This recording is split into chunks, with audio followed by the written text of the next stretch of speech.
So we asked Chat GPT, what are the top 3 questions you should ask your realtor when selling your home? All right, so first one is, what is your recommended strategy for selling my home and why? Pretty broad question. It's an extremely broad question. Yeah. And yeah, I think that's really like what the entire listing presentation is, right? It's like, what's your process?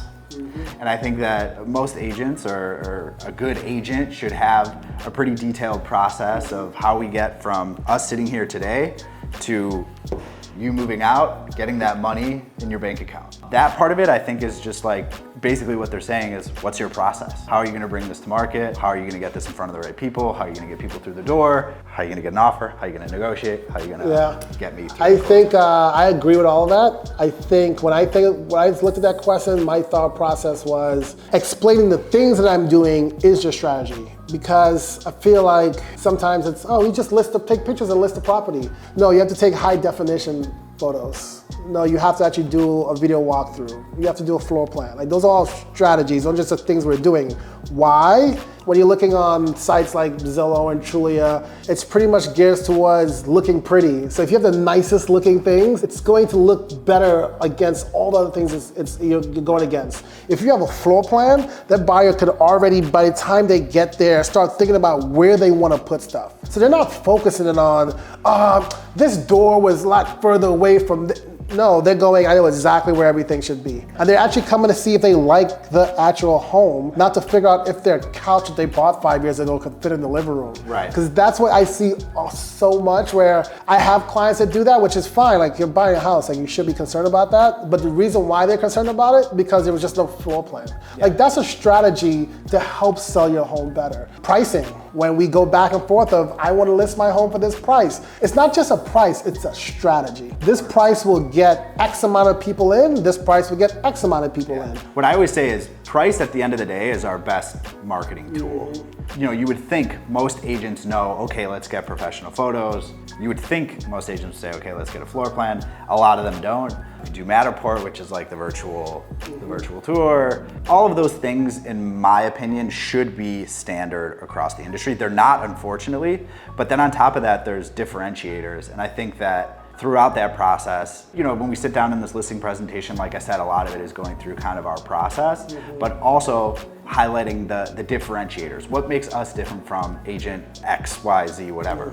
I think that there are things that most agents do, and then there's things that agents that go above and beyond do. So, you know, I think pretty much anyone with a license can figure out how to get photos. A lot of times, I mean, you would think, but a lot of times they don't. But I feel like the bare minimum is like, get good photos, get a video, get a floor plan, get it on the MLS, do open houses, get people through the door. Like, all that stuff I think is kind of expected at this point, but highlighting the things that you do that might be different from other agents. Like, okay, you're gonna do an open house. What kind of email blast are you sending? Are you gonna call the neighbors in the area and let them know? Are you gonna maybe introduce yourself to the neighbors and say, hey, I'm listing the house down the street? Like, all these little things, I think it's very important to highlight those when talking to a seller, to show them that, like, hey, I'm not just taking iPhone photos, putting it up and crossing my fingers, hope that we get.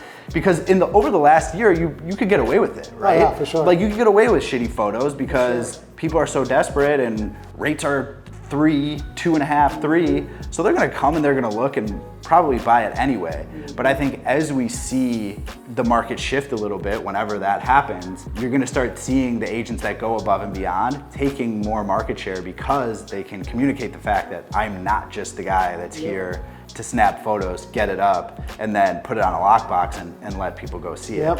Yeah, what's funny, I think, this sounds like we're tooting down the horn, but I think we've always gone above and beyond. Like, that's the funny part, it's like, we've always done this.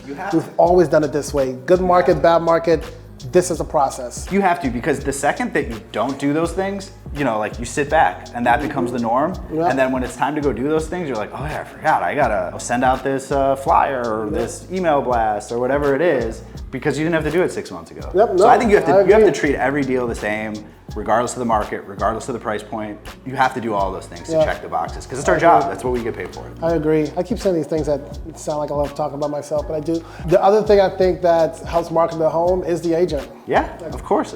If you give, Tom Brady the playbook and you give the backup the playbook, like the person who could execute the playbook the best is going to probably win. And sometimes, yes, the other agents said they're going to do the same things. Great. I'm the best at doing those things. That's just it. So yeah, they can get professional photos. They can do all the things I said I'm going to do. Every single thing. I will execute that better than they will. Just that simple. And the crazy thing is that a lot of agents don't even do a lot of that stuff. No. So it's like, I mean, how often do we see it where we're clicking through the MLS and it's iPhone photos that are upside down? All the time.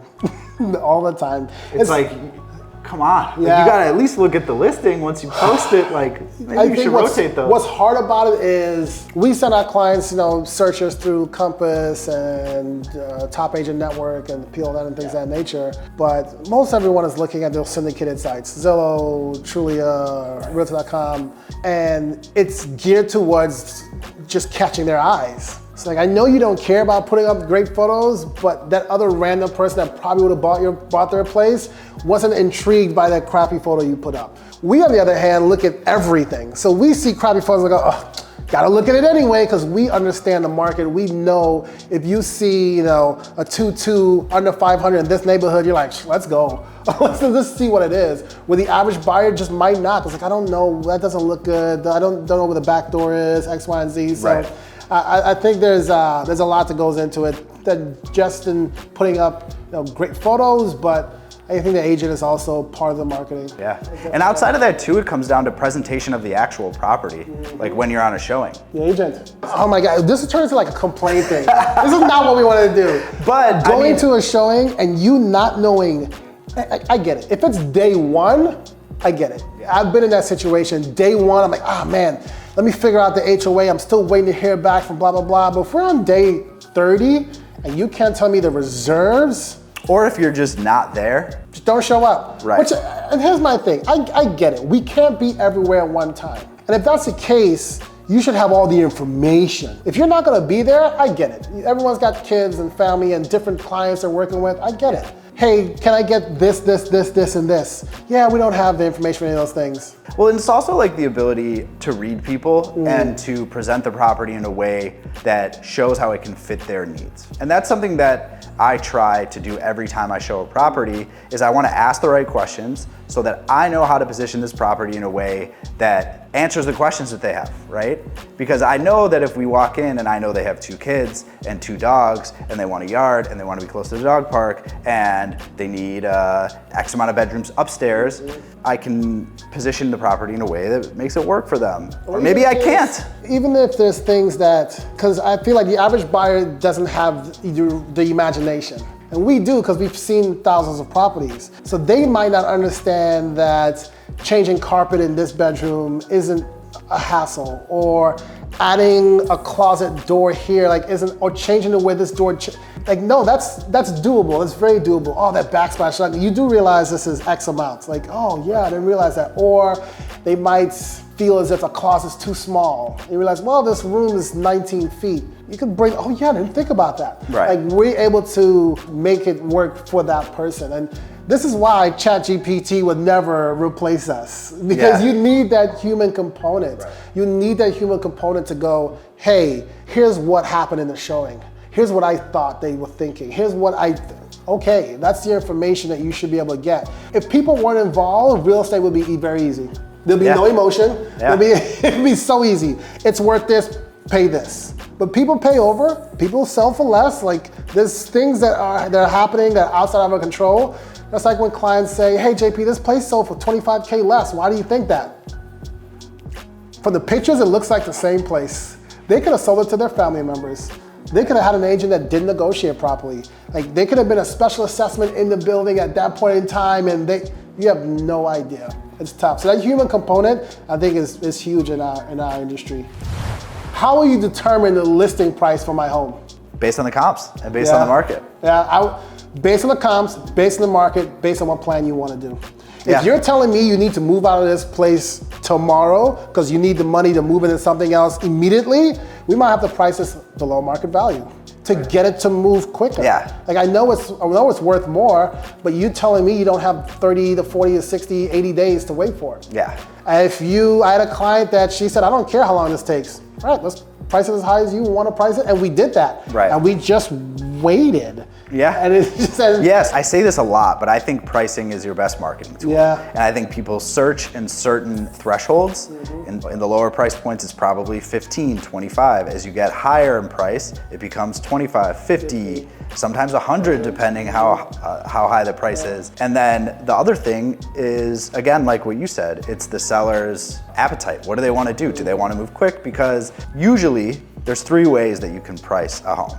You can price it at the top of the market or overprice it. You can price it right at fair market value, or you can price it on the low end of fair market value or underprice it. I think that if you're gonna overprice it, you better get ready to sit on the market for a very long time for that one buyer that comes from out of town and sees it and loves it and all this stuff.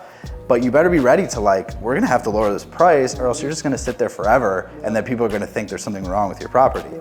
If you price it right in line with everything else that's on the market, people are gonna see your home, they're gonna see the home next door, they're gonna see the thing down the block, and you better be positioned well, meaning it's in good condition, it looks great, it has the floor plan people want, all that good stuff, and you'll probably sell it in a decent amount of time. If you go just below that, you're gonna get people that come in and say, wow, this is a good deal, we need to move. So what's gonna happen is that puts you in a position where you might be able to get multiple offers. And guess what? You only need 2 offers for it to be a multiple offer situation. And then that's kind of when people go a little crazy and they might go over ask, they might go significantly over ask if it's a great property. I usually urge clients to either price within the middle of fair market value or on the low end, because I know that if we go out there overpriced, we're gonna sit, the property's gonna get stigmatized, they're gonna get frustrated, they're gonna get mad at me, I'm gonna have to tell them to lower the price, they might fire me, another agent might come. We've had this conversation yesterday too. All right, Dave's getting a little personal with this situation, but yeah, I agree. Like, I don't mind pricing a property high because at the end of the day, I work for you. Like, you tell me what to do, I'll do it. Like, that's our jobs. The only properties I find that price high and sit on the market for a long time and still sell at that price is new construction. Because they started high, they weren't even ready yet. Yeah. Well, that's the thing, is that with new construction, the market times are a little different. That's the only ones I see that do that, because the market times don't really reflect when a property was actually ready. But any other property, if you're 40, 50, 60K over, and you sit there for, let's call it 100 days, even if in the next year you keep that property on the market, say the property's worth $1 million and you priced it at $1,100,000 and no one's buying it, but you keep it on the market for 2 years and now the market's gone up 10%. So now it's worth $1,100,000. Guess what? There's still a stigma attached to your property, because even though it's worth the price it is now, guess what? You've been on the market for almost 2 years. Yeah, and you should expect a discount. And then the other thing too is that there's usually a holding cost. Every situation's different. It's always situational, but most of the time, they probably spent $100K just holding on to that property. Yep. And guess what? Now you're gonna sell it for $1,050,000 if you're lucky, and you just had a loss. We could have done that 2 years ago, and I could have sold it for you, and we could have went to a steak dinner, and you could be in Miami partying on a yacht. I think buying and selling real estate is probably one of the most stressful things you can do. Like, it's even when you get an offer you wanted at first day, it's still stressful. Oh yeah. Because like, oh my God, so what should we do? Should we move? Is this person real? Yeah, and I think it's important to address some of those situations really, really early, like the first listing presentation. Mm-hmm. Like, once they've hired you, it's like, okay, well, if I get an offer on this for what we're asking tomorrow, how would you feel about that? Yeah. And if they say, great, that would be amazing. When that offer comes in, there's still gonna be that little voice in the back of their head that said, maybe we should have priced it higher. Every time. No, this is the perfect scenario.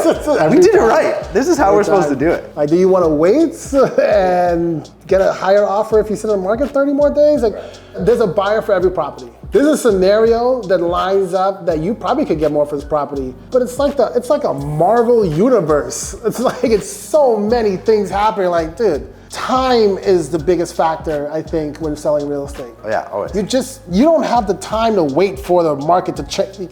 You said you need to get out of here and have your kids go to this new school. Do you have the time to wait for when the market turns? If you do, then just hold it and pay the holding costs. Yeah, and those are two things that are usually opposing. If people want to move very quickly, you shouldn't be priced at the absolute top of the market. If you want to move quickly, you got to price it right. You don't have the benefit of time to sit and wait around for that buyer that's going to come in and miraculously give you what you want. Because I think it's a new buyer every 4 months. Every 3 to 4 months, it's a new group of people kind of coming in every quarter. So yeah, I think the longer you wait, there's a new crop of people, but the market time changes and keeps going, and it changes perspective, what they think about your property, even if they've never seen it. They go, oh, this wasn't a market, been on there for 200 days, JP. What's wrong with that one? That's every time. No one goes, this one's perfect. They never leave with that. So I think it's important to price your property well. What is your approach to negotiating offers and ensuring I get the best possible price for my home? Okay, so that's another good question. And I mentioned it a little bit earlier, but it can be a tricky time, right? Because we're looking at pieces of paper with numbers. The inclination is to go, oh, this one has the highest price, let's just take it. Who cares about everything else? But it's very important to know all of the other terms, the dates, the financing, the agent, all the lender, all of these things, because what we care about, added contingencies to it. It's what's the best offer that is the most likely to close. That's the thing that I think people miss, is we need to go with the offer that has the highest likelihood of closing at the end of the day.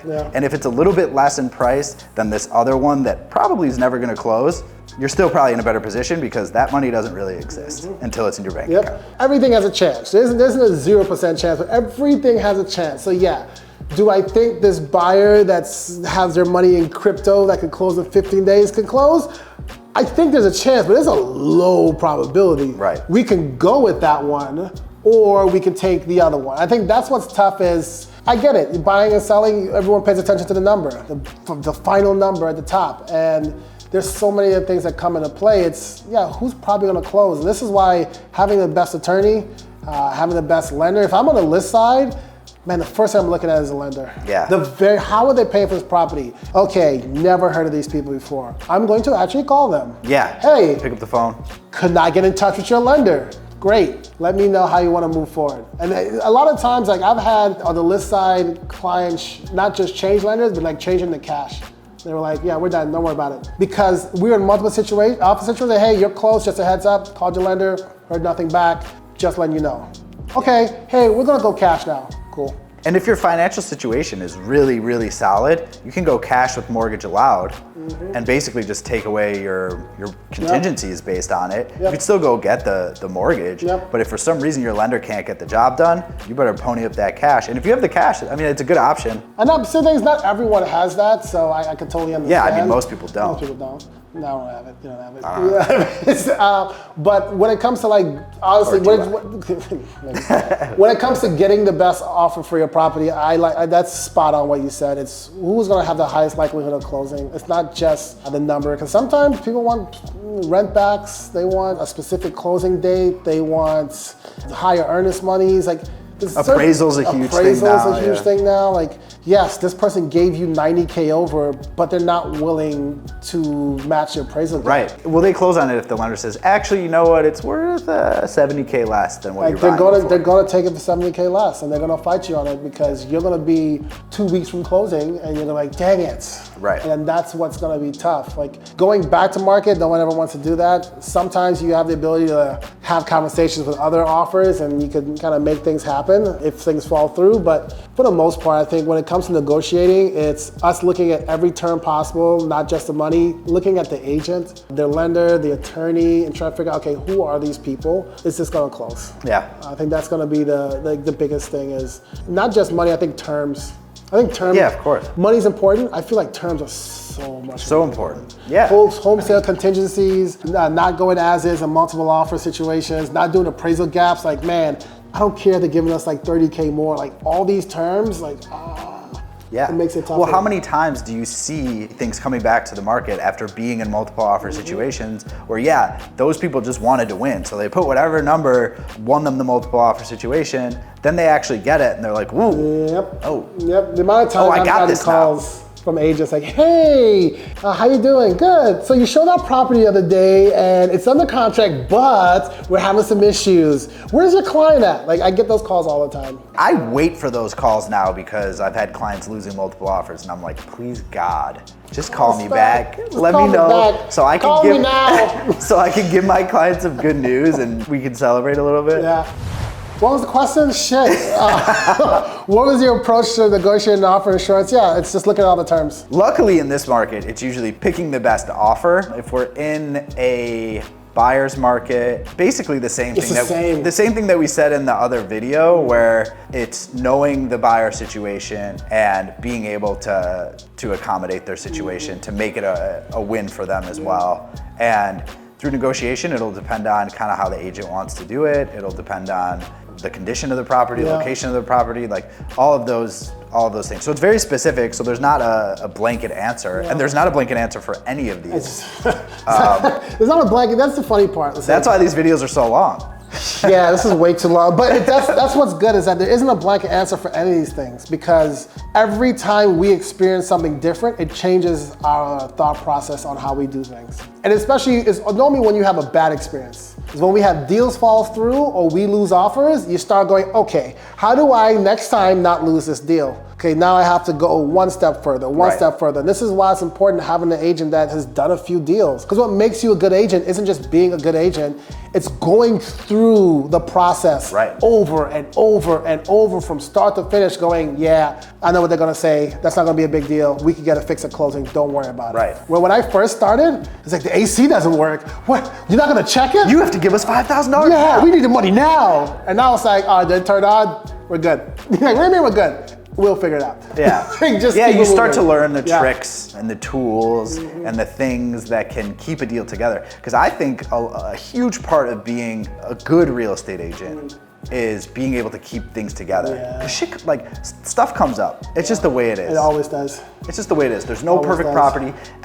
Most of what's out there is resale, right? So you're buying it used. Someone's lived in there for however long, 10 years. Like, there's gonna be stuff wrong with this house. The question is, how do we navigate it so that we can keep this deal together? We can make buyer feel comfortable, we can make seller feel okay with it, and at the end of the day, everyone closes and we can feel good about it. And you can't just do that without knowing what you're doing as an agent. Because if you're just going blindly through it and just kind of going through the motions, you're either gonna put your clients in a bad position or you're gonna get taken advantage of, they're gonna buy a house that they hate. It's like you have to know what you're doing. You have to know a little bit of the tricks of the trade. The nuances. So those are the questions Chat GPT wants you to ask when you're buying and selling real estate. Tell us what you think in the comments.